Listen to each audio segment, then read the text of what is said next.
2010 সালের পর তৈরি হওয়া প্রায় 5 লক্ষ ওবিসির শংসাপত্র বাতিল করেছে কলকাতা হাইকোর্ট। মূলত তৃণমূল শাসনকালে তৈরি হওয়া সমস্ত ওবিসি তালিকাই বাতিল হয়। অনগ্রসর শ্রেণীভুক্ত না হওয়া সত্ত্বেও প্রচুর মানুষকে ওবিসি তালিকার অন্তর্ভুক্ত করার অভিযোগ ওঠে তৃণমূলের বিরুদ্ধে। সেই অভিযোগের সত্যতা আবারও প্রমাণিত হল মুর্শিদাবাদে।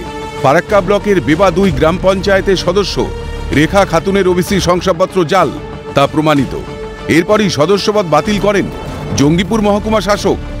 আমরা জানতে পেলাম উনি ঝাড়খণ্ডের মেয়ে, ওবিসি সার্টিফিকেট ঝাড়খণ্ডের মেয়ের হয় না দিয়ে আমি হাইকোর্টে গিয়ে কমপ্লেন করলাম।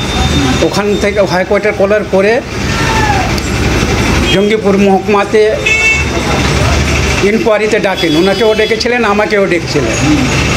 29/9 ওর ওবিসি সার্টিফিকেট ক্যান্সেল করা হয়। জাল শংসাপত্র তৈরি করে পঞ্চায়েত নির্বাচনে প্রতিদ্বন্দ্বিতা করেন তৃণমূলের রেখা খাতুন। নির্বাচনী ফল প্রকাশের পরই সিপিআইএমের তিলডাঙ্গা শাখা কমিটির সম্পাদক এই অভিযোগ করেন। মামলা গড়ায় হাইকোর্টে। আদালতের নির্দেশে রেখা খাতুনকে শোকজ করে দল।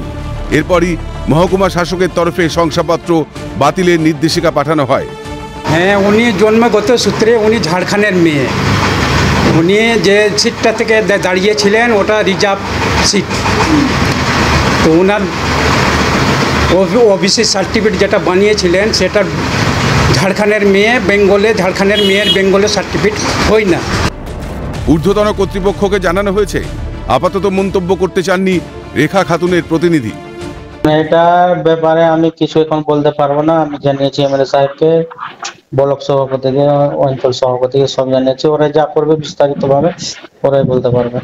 এই যে ফারাক্কা বেবা 2 পঞ্চায়েতের পঞ্চায়েত সদস্যা, ওনার যে সদস্যপদ খারিজ করলো আমাদের মহামান্য জেলা শাসক, ওটা খুবই তিনি প্রশংসনীয় কাজ করেছেন। এবং আগামী দিনে ফারাক্কা বিধানসভারই এমন অনেক পঞ্চায়েত সদস্য এবং সদস্যা আছেন যারা কোর্টের দরগড়ায় অলরেডি দাঁড়িয়ে আছেন। এর আগেও মুর্শিদাবাদের ফারাক্কা ব্লকের বাহাদুরপুর গ্রাম পঞ্চায়েতে উঠেছিল প্রশ্ন। ওবিসি শংসাপত্র জাল করে পঞ্চায়েতে জয়ের অভিযোগ ওঠে প্রধানের বিরুদ্ধে। আর এবার বেবা 2 পঞ্চায়েতে অভিযোগ প্রমাণিত। যাদের আইন মেনে চলার কথা তারাই যেন লঙ্ঘনকারী হয়ে উঠছে। জাল শংসাপত্র হোক বা দুর্নীতি, শিরোনামে আবারও শাসক দলই। শিবা সরকারের রিপোর্ট, ক্যালকাটা নিউজ।